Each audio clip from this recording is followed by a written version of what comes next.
The sound of tearing paper was louder than a gunshot in the silent terminal. 1 second, 22-year-old Maya Washington was holding her passport, her ticket to a new life. The next, it was in pieces on the dirty floor of JFK International Airport. The man sneering at her, Officer Brock Sterling, thought he was just doing his job by profiling a young black woman he assumed didn't belong in first class. He thought he held all the power. He thought he could humiliate her and walk away laughing. But Brock made one fatal calculation error. He didn't look at the last name on that passport before he destroyed it. He didn't know that the woman trembling before him wasn't just a passenger. She was the only daughter of the woman who had just bought the entire airline. And Mom was on her way. The air inside JFK's Terminal 4 was thick with the scent of stale coffee and the electric hum of anxiety. It was 2 days before Thanksgiving, the busiest travel week of the year, and the tension in the security line was palpable. For Maya Washington, however, the chaos felt distant. She stood in the priority lane, clutching the handle of her vintage Louis Vuitton carry-on, a graduation gift she had received only 3 days ago. Maya was 22, a fresh graduate from Parsons School of Design, and today was the start of everything. She wasn't just flying to Paris.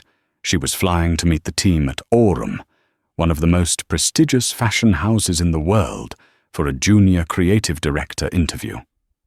She checked her reflection in the glass partition. She wore a beige trench coat over a crisp white blouse, tailored trousers, and loafers. She looked professional. She looked ready.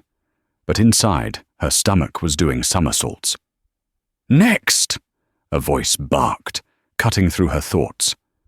Maya stepped forward. The man inside the podium booth was badge number 49922, labeled B. Sterling. Brock Sterling. He looked like a man whose life had disappointed him at every turn, and he was determined to take it out on everyone else. He was heavy-set, with a red, blotchy neck that spilled over his tight collar, and eyes that were cold, watery, and suspicious. "Passport and boarding pass," Brock grunted, not looking up from his screen. "Good morning, officer," Maya said, her voice polite and steady. She slid the navy blue booklet and the printed first-class boarding pass onto the scanner. Brock froze. His eyes flicked from the first-class ticket to Maya, then down to her bag, and finally to her face. He didn't scan them immediately. Instead, he picked up the passport, weighing it in his hand like a piece of evidence. "First class?" he asked, a smirk tugging at the corner of his mouth. It wasn't a question of logistics. It was a question of validity. "Yes, sir," Maya replied, her smile faltering slightly. "Is there a problem?" Brock leaned back in his chair, the plastic creaking under his weight. He held the passport up to the light, squinting theatrically. "That depends," he drawled. "Where are you headed?" "Paris. Charles de Gaulle." "Paris," he repeated, mocking the way she said it. "Expensive trip for a girl your age. Who paid for the ticket?" Maya blinked. The question was invasive, but she knew the drill. As a black woman traveling alone, she had been warned by her mother 1,000 times. "Comply, be polite. Don't give them a reason." "My mother purchased the ticket, sir," Maya said softly. "Your mother," Brock snorted. He looked at the name on the passport again. Maya Washington. "And what does your mother do?" "Win the lottery." Behind Maya, a businessman in a grey suit cleared his throat loudly, checking his watch. "Excuse me, officer. Some of us have flights to catch." Brock's head snapped up, his face flushing a darker shade of red. "Back up behind the yellow line, sir. Unless you want a full cavity search, you will wait until I verify this passenger." He turned his malevolent gaze back to Maya. The air around them seemed to drop 10 degrees. He wasn't just checking her ID anymore. He was hunting. "Step aside, Miss Washington," Brock said, standing up. He towered over the booth, his utility belt jingling with the tools of his petty authority. "We need to have a little chat about the authenticity of this document." "But it's real," Maya stammered, panic rising in her chest. "I just got it renewed last month." "That's what they all say," Brock muttered, stepping out of the booth and signaling for a female officer to cover his post. "Grab your bag. You're coming with me." Maya felt the eyes of 100 strangers burning into her back as she was marched out of the line. Shame, hot and prickly, washed over her. She kept her head high, clutching her bag, but her hands were shaking. Brock didn't take her to a private room immediately. Instead, he led her to a secondary screening table right in the middle of the concourse, fully visible to the passing crowds. It was a power move. He wanted an audience. He threw her passport onto the metal table. "Empty your pockets. Coat off. Shoes off." "I already went through the scanner." "Do it!" Brock shouted, causing a nearby family to jump. Maya complied. She placed her coat, her phone, and her shoes in the bin. She stood there in her socks, feeling small and exposed. Brock picked up her Louis Vuitton bag. "Nice bag," he sneered. "Real?" "Yes," Maya said. "Doubt it. Probably a knockoff from Canal Street, just like this passport." He picked up the document again. He began to bend it, testing the spine aggressively. "Please be careful with that," Maya said, her voice trembling. "I need that to fly." "You're not flying anywhere today, sweetheart," Brock said, his voice dripping with venom. "I've seen this 12 times. High-quality forgery. The photo looks glued. The laminate is too shiny." "It's issued by the U.S. Department of State," Maya pleaded. "Scan it. If you scan it, you'll see my record." "I don't need a machine to tell me when someone is trying to pull a fast one," Brock said. He leaned in close, his breath smelling of onions and stale tobacco. "You think because you dress up in a nice outfit and carry a fake bag, you can breeze through my airport? People like you always think you can skip the line." "People like me?" Maya asked, her voice hardening. The shock was wearing off, replaced by a cold realization of what was happening. "What exactly do you mean by that?" Brock's eyes narrowed. He realized he might have slipped, but he didn't care. He was the law here. "People who can't afford first class, scammers, mules." "I am not a mule," Maya said firmly. "My mother is—" "I don't care who your mummy is," Brock snapped. "Unless she's the president, she can't help you now." He picked up a walkie-talkie. "Dispatch, I've got a code 44 at checkpoint B. Suspected fraudulent documents, potential flight risk." Maya's heart hammered against her ribs. "Code 44. She didn't know what that meant, but it sounded like arrest. She looked around for help. The businessman from the line was watching, looking concerned but unwilling to intervene. A flight attendant walking by paused, frowning at Brock's aggression. "Officer," Maya said, trying one last time to de-escalate. "Please. My flight board's in 40 minutes. If you just run my name in the system, you will see I have pre-check. I have global entry. I have never committed a crime." Brock ignored her. He was flipping through the pages of her passport, looking at the stamps. Paris, London, Milan. Sure. A girl like you traveling this much? Who are you working for? Who's paying you to move product?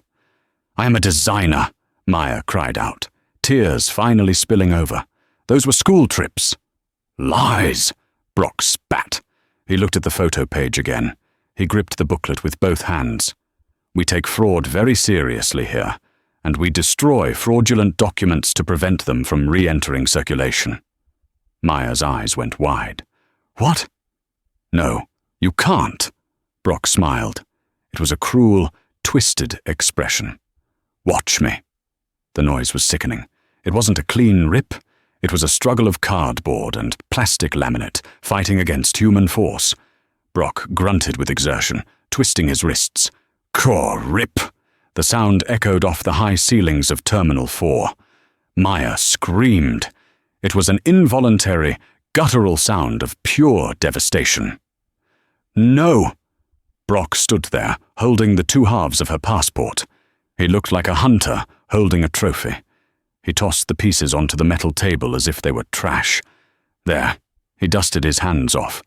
Now nobody gets scammed today. You're welcome. The terminal had gone silent. The rush of travelers stopped. 50 people were staring. Maya reached out, her trembling fingers hovering over the destroyed document. Her visa for France was torn right down the middle. The biometric chip was severed. It was over. The internship, the interview, the career she had worked 4 years for. Gone in 2 seconds because a man with a badge didn't like her face. You destroyed it, she whispered, her voice breaking. That is federal property. It's trash, Brock said dismissively. And you're lucky I'm not cuffing you right now. Now grab your fake bag and get out of my terminal before I call the real police. Maya looked up at him. The tears were streaming down her face, but something in her eyes had changed. The despair was calcifying into a cold, hard rage. She didn't reach for her bag. She reached for her phone. Who are you calling? Brock barked, stepping into her personal space. Put the phone away. You said to get out, Maya said, her voice shaking but audible. I am calling my ride, and I am calling my lawyer. Lawyer? Brock laughed, looking at the crowd, inviting them to join in the joke. She's calling her lawyer. Right. Maya's fingers flew across the screen. She didn't dial a lawyer. She dialed a number saved as Maman, private. It rang once. Maya? The voice on the other end was crisp, authoritative, and warm. You should be boarding. Is everything all right? Mom, Maya choked out, a sob escaping her throat.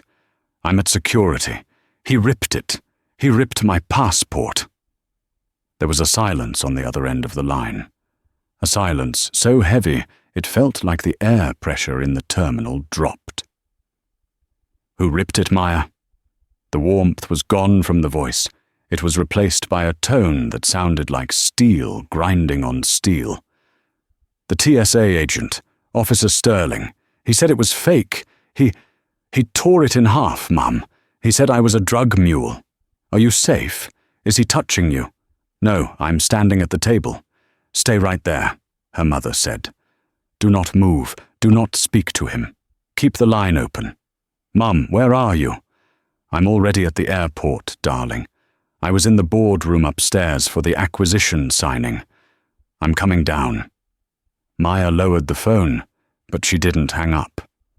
Brock was busy writing something on a clipboard, ignoring her, confident he had won. He looked up and saw her still standing there. I thought I told you to scramble, he growled. Do you want to spend Thanksgiving in a holding cell? My mother is coming, Maya said quietly. Brock threw his head back and laughed. Oh, good. Bring her. I'll rip her ID up too if she gives me any attitude. From the far end of the terminal, near the VIP elevators, a commotion began. It wasn't the usual noise of travelers. It was the sound of brisk, heavy footsteps. Many of them. A group of 4 people was marching toward the security checkpoint. Leading them was a woman who looked like she could command the tides to stop. Catherine Pierce Washington was 50 years old, wearing a tailored white power suit that cost more than Brock Sterling made in 3 years. Her hair was pulled back in a severe, elegant bun. She didn't run, she didn't shout. She walked with the terrifying velocity of a predatory missile. Flanking her were 2 men in dark suits, her private security, and a sweating man in a blazer, Mr. Henderson, the TSA Federal Security Director for JFK. Brock didn't see them at first. He was too busy mocking Maya. What's Mummy gonna do? Ground me? Officer Sterling, a voice boomed from behind him. Brock spun around. He saw Mr. Henderson first. His face went pale. The Federal Security Director never came down to the floor unless there was a terrorist threat or a VIP. "Director Henderson," Brock stammered, straightening his uniform. I just intercepted a fraudulent passenger. Code 44. Henderson didn't look at Brock. He looked terrified. He turned to the woman in the white suit. Catherine Pierce Washington stepped past the barrier tape. She didn't look at the director. She didn't look at the crowd. She walked straight to Maya. "Let me see it," Catherine said. Maya pointed to the table. Catherine looked down at the severed passport. She saw her daughter's face. She saw the tears. She slowly reached out and touched Maya's cheek, checking her for physical harm. Then she turned. The movement was slow, deliberate, and terrifying. Catherine Pierce Washington looked at Brock Sterling. "Did you do this?" she asked. Her voice wasn't loud, but it carried perfectly in the silent terminal. Brock puffed his chest out, though he was unnerved by the way Henderson was shaking. "Yes, ma'am.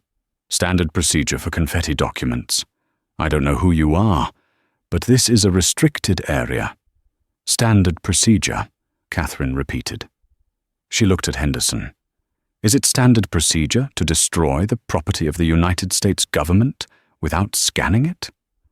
Is it standard procedure to accuse a passenger of narcotics trafficking based on the brand of her handbag?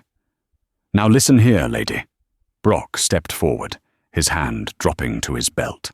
"I am a federal officer. You need to back up." "Officer Sterling, shut up!" Henderson screamed, his voice cracking. "Stand down immediately." Brock blinked, confused. "Sir, she's interfering with— Do you know who this is?" Henderson hissed, gesturing to Catherine. "I don't care who she is," Brock said, his stubbornness fueled by his ego. "She's the mother of this little scammer. The apple doesn't fall far, I guess." The crowd gasped. Catherine didn't flinch. She actually smiled. It was a smile that promised nuclear winter. "Mr. Henderson," Catherine said without looking away from Brock, "I signed the papers 20 minutes ago. Does the acquisition include the operational oversight of this terminal's security contracts?" "Yes, Mrs. Washington," Henderson said, wiping sweat from his forehead. "As the new CEO of Horizon Air, which owns the lease on Terminal 4, you have full discretion over the third-party vendor contracts." Catherine nodded. "And this man, is he TSA or private contractor?" "He is. He is employed by SecureGo, the private screening contractor we use for the priority lane," Henderson admitted. Brock's face went slack. He wasn't a full federal agent. He was a private contractor with a federal badge, a distinction that mattered very much right now. Catherine took a step closer to Brock. She was tall, in her heels. She looked him dead in the eye. "My name is Catherine Pierce Washington. I am the new owner of the airline you are servicing. I am the owner of the lease on the ground you are standing on." She picked up the two halves of the passport. "And you have just destroyed my daughter's ability to attend the most important interview of her life." Brock swallowed. His throat clicked. I didn't know." "You didn't know she was my daughter?" Catherine asked. "Or you didn't know she was human? Because, from what I observed, you treated her like cattle." "It looked fake," Brock whispered, his bravado evaporating like mist. "We will see about that," Catherine said. She turned to her security detail. "Call the Port Authority police. I want to press charges for destruction of personal property, harassment, and unlawful detention, and get the airport general manager down here. Now." "You can't fire me," Brock said, though his voice was weak. "I have a union." "Oh, I'm not going to fire you, Officer Sterling," Catherine said, her voice dropping to a whisper that only he and Maya could hear. "Firing you is too easy. I'm going to make sure you never work in a position of authority ever again. I am going to sue you for the cost of the delay, the distress, and the emotional damages. By the time I am done with you, you won't be able to get a job guarding a parking lot." She turned to Maya, her face softening instantly. "Come with me, sweetheart. We have a jet to catch." "But my passport," Maya sobbed, holding the pieces. "We don't need a passport for the private jet, Maya," Catherine said. "And I know the French ambassador personally. We will get you a temporary one issued in Paris before you even land." Catherine put her arm around her daughter. She turned her back on Brock Sterling, who was now being surrounded by 2 Port Authority police officers who had just arrived. "Let's go." The Gulfstream G650 climbed through the clouds, leaving the grey drizzle of New York far below. Inside the cabin, the silence was absolute, save for the soft clinking of crystal as a flight attendant poured sparkling water. Maya sat in a cream-coloured leather recliner, her knees pulled up to her chest. She was staring out the window, watching the world shrink. The torn passport pieces were in a Ziploc bag on the mahogany table in front of her. Evidence. Catherine sat opposite her. The mom mode had softened her features, but her eyes were still blazing with residual adrenaline. She had spent the first 20 minutes of the flight on the encrypted satellite phone, barking orders that would dismantle careers before they even landed in Paris. "Drink this," Catherine said gently, sliding the water toward Maya. "You're in shock." "I'm okay," Maya lied. Her voice was raspy. I can't believe he did that. He looked at me like I was dirt, Mum, like I stole my own identity." Catherine sighed, unbuckling her seatbelt to sit next to her daughter. She took Maya's hand. "He didn't see you, Maya. Men like Brock Sterling don't see people. They see targets. They see opportunities to exert the tiny amount of power they have because they feel powerless in their own lives." "But he won," Maya whispered. "I looked like a criminal in front of everyone." "He didn't win," Catherine corrected her firmly. "He started a war he doesn't have the ammunition to fight. Do you know why I was in New York, Maya? Do you know why I bought Horizon Air?" Maya shook her head. "I thought it was just business, diversifying the portfolio." "It was business," Catherine admitted. "But it was also personal. I was tired of the stories. I was tired of hearing about people who look like us, being sidelined, hassled and disrespected on my own airlines. I bought the controlling stake so I could clean house. Brock Sterling just volunteered to be the first piece of trash I throw out." Just then, Catherine's phone buzzed. It was her chief legal officer, Silas Thorne. She put it on speaker. "Talk to me, Silas," Catherine said. "We have the security footage." Silas's voice was deep and smooth, like gravel wrapped in velvet. "We pulled the tapes from Terminal 4 before Secure Go could wipe them. It's damning, Catherine. The audio is clear. He calls her a mule. He destroys the document without scanning. It's a civil rights violation wrapped in a tort claim." "Good," Catherine said. "What about the police?" "Port Authority arrested him for destruction of federal property. He's being booked at the precinct right now. But Secure Go is already trying to spin it. They released a statement saying it was a protocol error due to suspicious behavior." Maya sat up straight, anger flaring in her eyes. "Suspicious behavior? I was standing there." "Don't worry," Silas said. "We are going to bury that statement." "But Catherine, there's something else. We ran a background check on Officer Sterling. This isn't his first time." The cabin went silent. "Go on," Catherine said, her voice dropping to a dangerous register.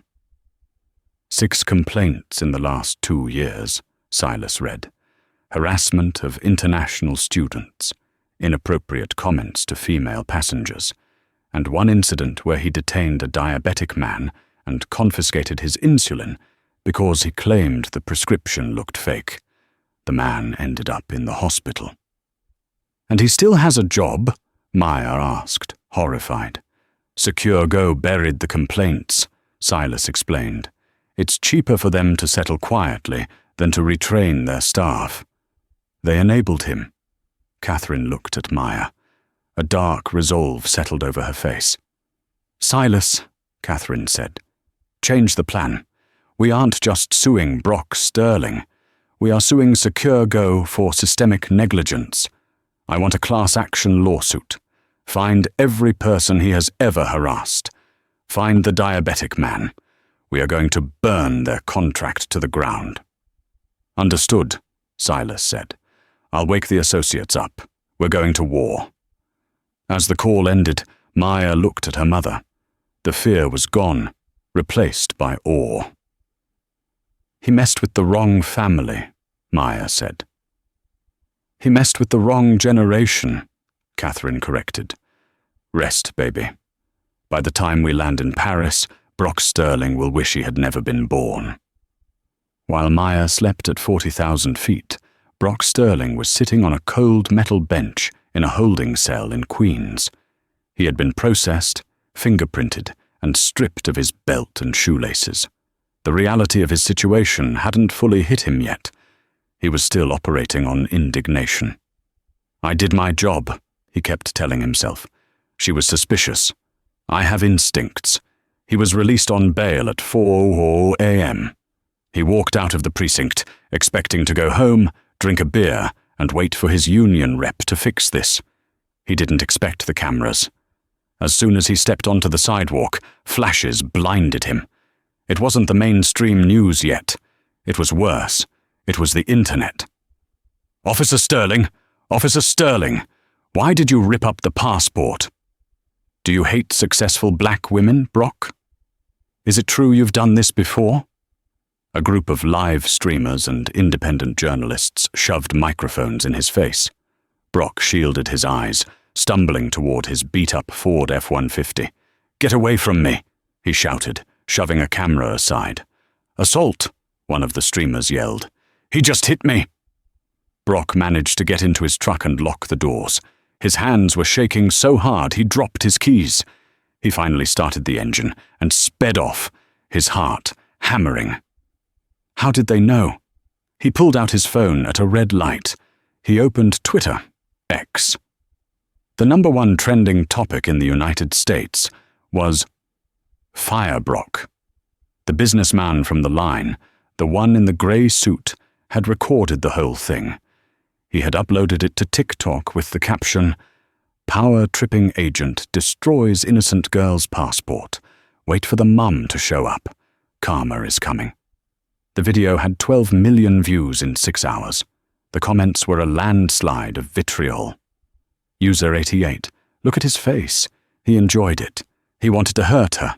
Sarah J, "I know this guy. He harassed me at JFK last Christmas. He made me throw away my breast milk." Legal Eagle, "That is destruction of government property. Felon, bye-bye." Brock drove home, his stomach churning. He lived in a small, cluttered house in Long Island that he was barely affording. He needed this job. He had a mortgage. He had truck payments. He burst through his front door and went straight to his landline to call his supervisor, Mike. "Mike, you gotta help me," Brock pleaded into the phone. "The internet is crazy. They're making stuff up."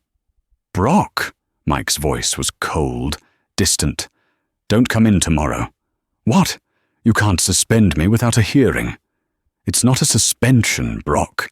It's a termination, effective immediately." "You can't do that," Brock screamed. The union isn't touching this," Mike cut him off. "We just got served with a lawsuit from Washington Holdings. They aren't just suing the company, Brock. They are suing you personally for civil damages. And Brock, they have the file. They know about the insulin guy." Brock felt the blood drain from his face. "But you guys said that went away." "It didn't go away," Mike said. "It was buried, and now it's being dug up. You're on your own, pal. Don't call this number again." The line went dead. Brock sat in his dark kitchen. The silence of the house was terrifying. Outside, a car slowed down. Then another. He peered through the blinds. News vans were parking on his lawn. The courtroom didn't look like a place of justice. It looked like an operating theater. The fluorescent lights hummed with a clinical coldness, illuminating the mahogany benches and the great seal of the state of New York, hanging high above the judge's chair. The gallery was overflowing. This wasn't just a civil suit anymore. It was the main event. The video of the passport shredder had been viewed 40 million times. The public was hungry to see the man behind the badge face the consequences. On the left, the plaintiff's table looked like a fortress. Catherine Pierce Washington sat perfectly still, wearing a navy suit that cost more than most cars. She didn't look angry. She looked inevitable. Beside her, Maya Washington sat with her head high. She wasn't the crying girl from the airport anymore. She was composed, sharp, and ready. On the right, the defense table was a portrait of defeat. Brock Sterling sat slumped in a chair that seemed too small for him. He had lost weight, but not in a healthy way. His skin was grey, his eyes baggy. His court-appointed attorney, a tired man named Mr. Garris, was shuffling papers with the enthusiasm of a man walking to the gallows. "All rise," the bailiff bellowed. The Honourable Judge Evelyn Miller swept into the room. She was a legend in the circuit, fair, sharp, and utterly intolerant of fools. She took her seat and surveyed the room over the rim of her spectacles. "Be seated," she commanded. "We are here for final testimony and closing arguments in Washington versus Sterling. Mr. Thorne, call your witness." Silas Thorne, Catherine's lead counsel, stood up. He was a shark in a silk tie. He didn't pace. He glided. "The plaintiff calls the defendant, Brock Sterling, to the stand." A ripple of murmurs went through the crowd. Mr. Garris, the defense attorney, closed his eyes and pinched the bridge of his nose. He had begged Brock not to testify. He had pleaded with him to settle, but Brock was stubborn. Brock believed he could talk his way out of anything. Brock stood up, straightening his cheap, ill-fitting tie. He marched to the witness stand, raising his right hand to be sworn in. He glared at Maya as he sat down, a flicker of his old arrogance sparking in his eyes. Silas Thorne approached the stand. He held a single file folder. "Mr. Sterling," Silas began, his voice deceptively soft, "you have argued that your destruction of Miss Washington's passport was a judgment call based on suspicious behavior. Is that correct?" "That's right," Brock said, leaning into the microphone. "I have 15 years of experience. I know a fake when I see one. The laminate was peeling. The photo looked glued. I was protecting the border." "Protecting the border," Silas repeated, nodding slowly. "A noble goal. Tell me, Mr. Sterling, what is the first step in the standard operating procedure for a suspected fraudulent document?" "You secure it," Brock said confidently. "You take it out of circulation so the passenger can't run." "Incorrect," Silas said, his voice hardening slightly. "According to the manual you signed, step 1 is to run the document through the UV scanner to check for holographic watermarks. Did you do that?" Brock hesitated. "I didn't need to. My eyes are better than those cheap machines." "So you bypassed federal protocol because of your superior vision?" Silas asked. "What about step 2, running the passenger's name through the secure flight database? Did you do that?" "I was going to," Brock snapped, "but she had an attitude. She was causing a scene." "Actually," Silas interrupted, pulling a sheet of paper from the file, "we pulled the server logs from Terminal 4. At the time of the incident, there were 0 queries from your terminal. You didn't check her name. You didn't check her flight history. You didn't check her pre-check status." Silas leaned his hands on the railing, looming over Brock. You didn't check because you didn't care. You saw a young black woman with a Louis Vuitton bag and a first-class ticket, and you decided she was a criminal. Isn't that the truth? No! Brock sweated, wiping his forehead. She looked like a mule. Young girl traveling alone to Paris? Who paid for that ticket? It had cartel written all over it. The courtroom gasped. The silence that followed was heavy and suffocating. Silas froze. He looked at the jury. The jurors looked horrified. Brock had just admitted, on the record, that his suspicion was based entirely on a stereotype. "Thank you, Mr. Sterling," Silas said quietly. "You just admitted to racial profiling under oath. But let's move on. You claim this was a one-time mistake, a lapse in judgment." "It was," Brock pleaded, sensing he was losing the room. "I've never done anything like this before. I have a clean record." Silas turned back to his table. Catherine handed him a thick, red binder. Silas walked back to the stand and dropped the binder in front of Brock. It landed with a heavy thud. "Exhibit C," Silas announced. "Your personnel file from Secure Go, obtained via subpoena." Brock stared at the binder. His face went pale. "Mr. Sterling," Silas said, opening the binder. "Does the name David Cohen ring a bell?" Brock swallowed hard. I don't recall." "Let me refresh your memory," Silas said, reading from a document. 2 years ago. Thanksgiving weekend. Mr. Cohen, a 70-year-old diabetic man, came through your checkpoint. He was carrying a cooler with his insulin supply. You decided the prescription label looked smudged. You accused him of smuggling liquid explosives. You confiscated the insulin and threw it in the trash compactor. "He was acting nervous," Brock shouted.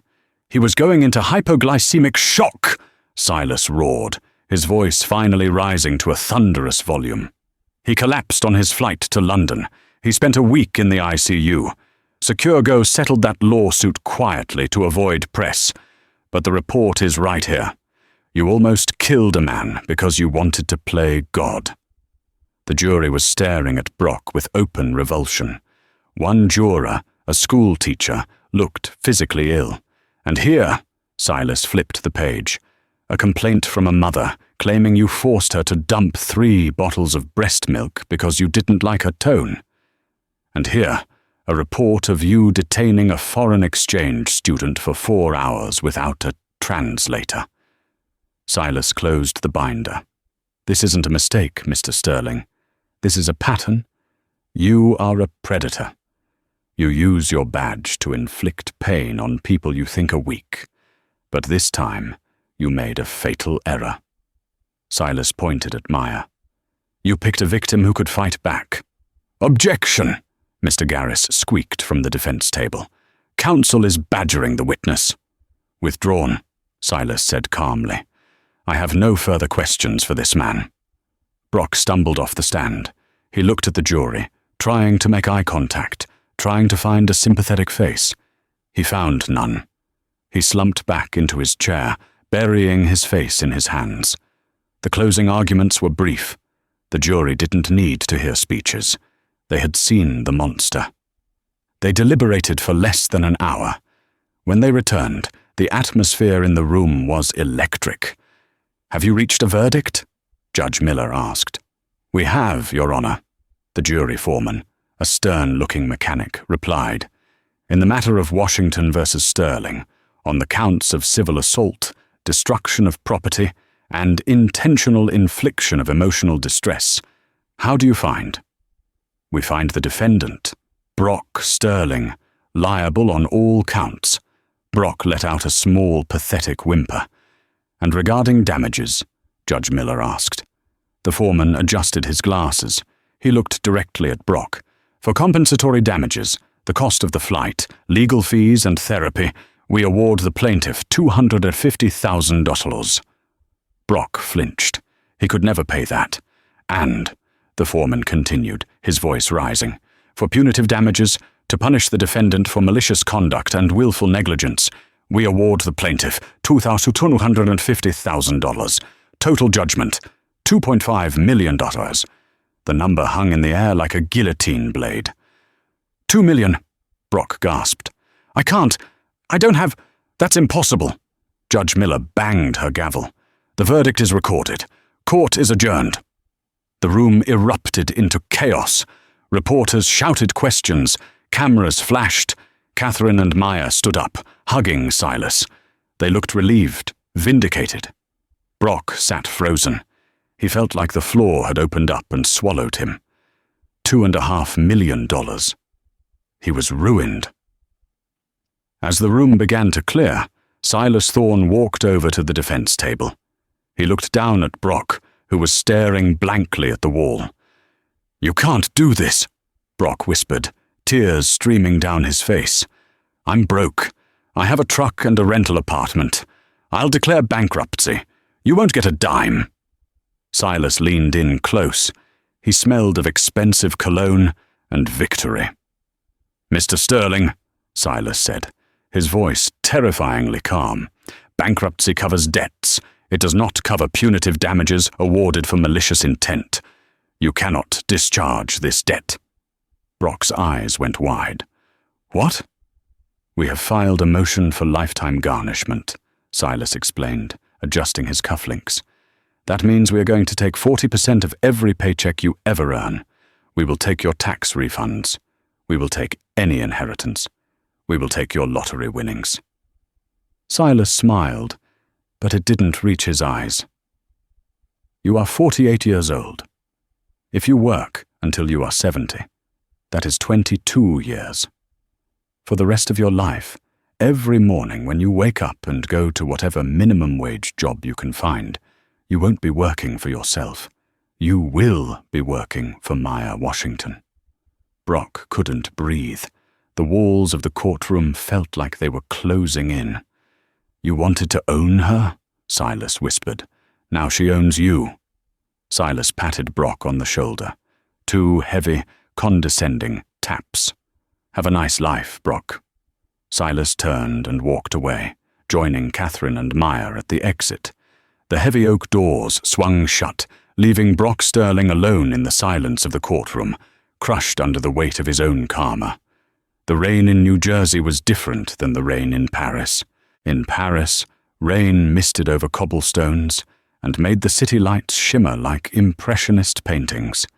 In the parking lot of the Save All Supercenter, off the Jersey Turnpike, the rain was just cold, greasy, and miserable. Brock Sterling wiped a mixture of sleet and sweat from his forehead. He was wearing a neon yellow vest that was 2 sizes too small, straining against his chest. The logo on the back didn't say Federal Officer. It said Cart Associate. At 48 years old, with a bad back and a shattered reputation, Brock was pushing a snake of 20 interlocking shopping carts up a steep incline. His boots slipped on the wet asphalt. A car honked aggressively behind him. A teenage girl in a Honda Civic, texting while driving. "Move it, Grandpa," she yelled out the window. Brock's jaw tightened. A year ago, he would have tapped on her window, demanded her license, and lectured her for 20 minutes about respect. He would have felt the heavy, reassuring weight of his badge on his hip. Now, the only weight he felt was the shame that sat in his gut like a stone. "I'm moving," he muttered, head down, shoving the carts into the corral. He clocked out at 5 p.m. He walked to the break room, his feet throbbing, to pick up his bi-weekly paycheck. It was a physical check because he couldn't afford a bank account anymore. The overdraft fees had eaten him alive 6 months ago. He tore the envelope open. He stared at the numbers. Gross pay, $640 federal tax, $82 Social Security, $39.68 garnishment, case 22 Civ Washington, $256 net pay, $232. Brock stared at the paper. His hand began to shake. $262. That was supposed to last him 2 weeks. It wouldn't even cover the rent on the basement studio he was subletting from a guy he suspected was running a meth lab upstairs. Problem, Sterling? Brock looked up. Kyle, the 23-year-old shift manager, was leaning against the vending machine, chewing gum. Kyle had a patchy beard and a power trip that rivaled Brock's old one, but with none of the stakes. "The garnishment," Brock said, his voice raspy. "It's supposed to be 25%. They took 40. "Court order update," Kyle shrugged, popping a bubble. "HR got a letter from some fancy law firm in Manhattan. Thorne and Associates, I think. Said you missed a payment on the interest, so the judge authorized an increase. Nothing I can do. If you don't like it, call your lawyer." Brock didn't have a lawyer. He barely had a phone. He walked out of the break room, the check crumpled in his fist. He felt a wave of dizziness. He hadn't eaten a real meal in 2 days. He had been surviving on ramen packets and the expired bakery goods the store threw out, but yesterday the manager had locked the dumpster. He walked into the aisles of the store he worked in. He wasn't supposed to shop while in uniform, but he didn't care. He walked to the electronics section. He looked at the prepaid phones. He needed a new one. His screen was cracked so badly it cut his thumb. Then he walked to the grocery aisle. He grabbed a loaf of bread and a jar of peanut butter. He hesitated. Then, looking left and right, he slipped a package of high-end batteries and a Bluetooth adapter into his jacket pocket. He told himself it was payment for the overtime they never logged. He told himself he was owed this. He went to the self-checkout. He scanned the bread. He scanned the peanut butter. He paid with crumpled singles. He walked toward the exit doors. The automatic doors slid open, revealing the rainy night. Freedom. Beep. Beep. Beep. The anti-theft towers screamed. Brock froze. His heart hammered against his ribs like a trapped bird. No, not me. I'm the one who stops people. I'm not the one who gets stopped. "Excuse me, sir. Receipt, please." Brock turned around. Standing there was a security guard. He couldn't have been more than 20 years old. He was black, tall, and stood with perfect posture. He was wearing a uniform that was clean and pressed, much nicer than Brock's old TSA blues. It's just the tag," Brock stammered, forcing a smile. "Machine malfunction. You know how it is." The young guard didn't smile. He looked at Brock with a calm, professional detachment that was terrifyingly familiar. It was the exact look Brock used to give passengers. "I need you to step back inside, sir," the guard said. "And please empty your pockets." "I work here," Brock snapped, his old aggression flaring up. "I'm an employee. You can't detain me." "I can and I am," the guard said. He tapped his earpiece. "Dispatch, I have an internal catch at the north exit, requesting manager and police assistance." "Police?" Brock's face went pale. "No, look, it's just batteries. I'll put them back." He tried to reach into his pocket to dump the evidence, but the guard moved faster than lightning. He grabbed Brock's wrist, firmly, not violently, and twisted it behind his back. "Stop resisting," the guard said calmly. Brock was shoved face first against the wall next to the claw machine. Customers were stopping. A woman with a toddler pointed. "Is that the guy?" someone whispered. "The one from the internet?" "Oh my God, it is," someone else laughed. "The TSA guy. Look at him now." Phones came out. Flashes went off.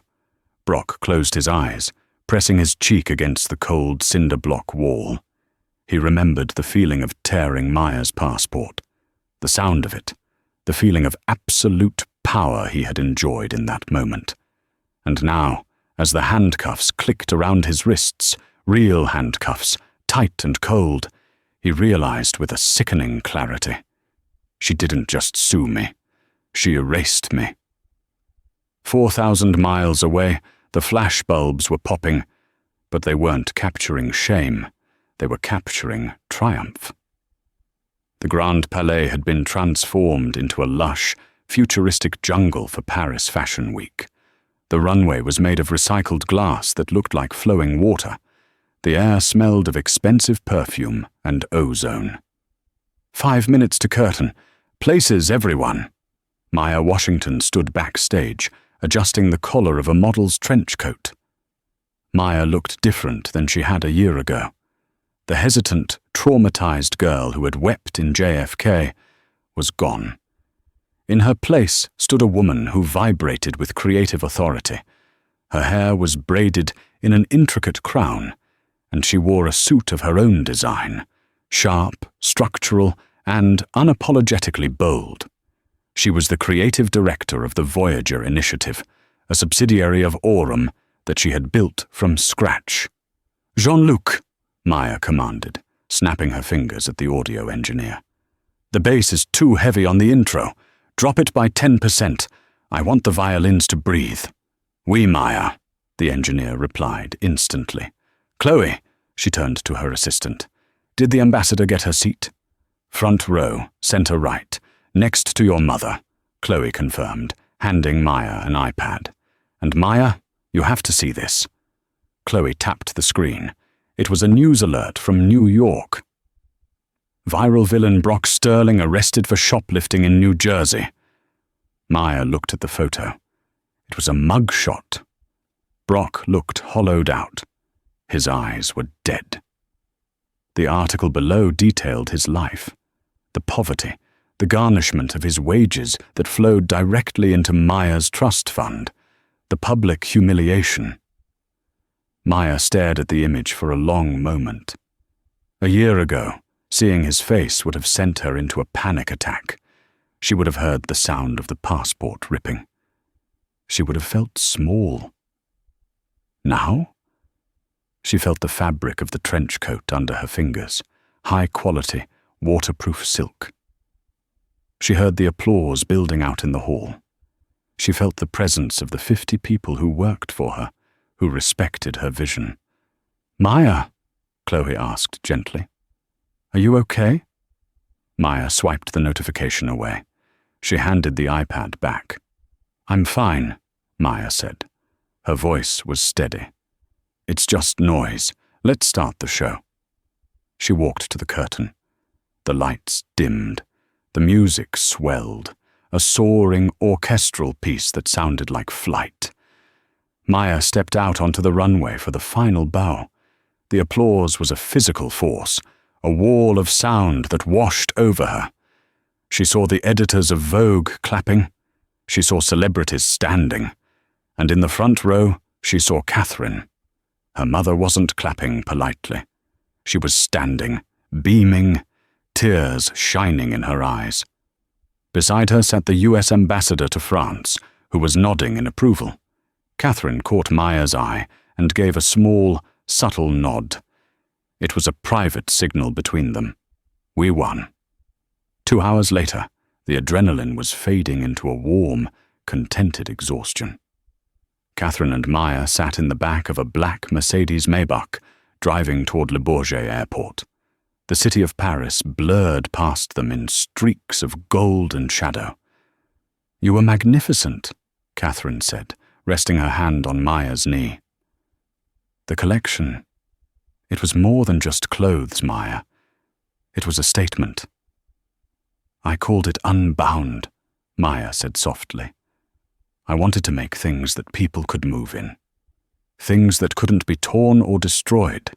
Every jacket has a hidden, reinforced pocket for documents. RF shielded, /proof. Catherine smiled, a fierce pride in her eyes. "Turning trauma into armor. That is the Washington way." The car pulled up to the private terminal. But as they stepped out onto the tarmac, where the G650 jet waited with its engines humming, Catherine stopped. She pulled a folded piece of paper from her purse. It was a printout of the email from their lawyer, Silas Thorne. "Silas just sent the confirmation," Catherine said, her voice cutting through the wind. "Sterling's arrest violated his probation. He's going to jail for 6 months. And because of the theft conviction, He is permanently barred from holding any job that requires a background check. No security, no driving, nothing. Maya looked at the jet. The stairs were lowered, inviting her in. A flight attendant was waiting with a hot towel. "Do you know what I realized today, Mom?" Maya asked, looking up at the night sky. "What's that?" "I don't hate him," Maya said. "Hating him requires energy. Hating him means I'm still carrying him with me. I don't feel anything for him. He's just a lesson.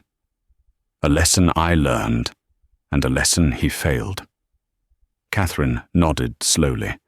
She took the paper with the news of Brock's jail sentence. She didn't hand it to Maya. She didn't celebrate. She simply crumpled it into a ball. She walked over to a trash bin near the hangar entrance and dropped the paper inside. "Garbage," Catherine said, dusting off her hands. "Where it belongs." She turned back to her daughter. The wind caught Catherine's coat, making it billow like a cape. "Come on," Catherine said, gesturing to the plane. "I have a meeting in Tokyo tomorrow morning, and I believe you have a global brand to launch." Maya smiled. She grabbed her bag, the same vintage Louis Vuitton, now worn with love and travel stamps. She walked up the stairs of the jet, her head high, her steps light. She didn't look back at the ground. She didn't look back at the trash bin. She didn't look back at the past. She stepped into the cabin, and the door sealed shut with a heavy, secure thud. The engines roared to life, a sound of pure power. As the plane taxied down the runway and lifted its nose toward the stars, leaving the Earth behind, Maya Washington finally felt it. She was flying, and this time no one could pull her down. And there it is, the end of the line for Brock Sterling, and just the beginning for Maya. It's a brutal reminder that when you try to bury someone, you better make sure they aren't a seed. Brock tried to use his small authority to break a young woman, but all he did was force her to grow into a powerhouse, while his own choices stripped him of everything he had. This story isn't just about a passport, it's about the price of prejudice and the unstoppable force of justice. I worked hard to bring you this full saga of hard karma. So if you felt that satisfaction in the finale, please smash that like button. It helps the algorithm find more people who need to hear this. Don't forget to subscribe and hit the bell so you don't miss our next story. I have a question for you guys. Do you think Brock's punishment was too harsh, or did he get exactly what he deserved? Let me know in the comments below. I'll be replying to the best ones. Thanks for watching. Stay safe, and remember, be kind, because you never know who you're talking to. See you in the next one.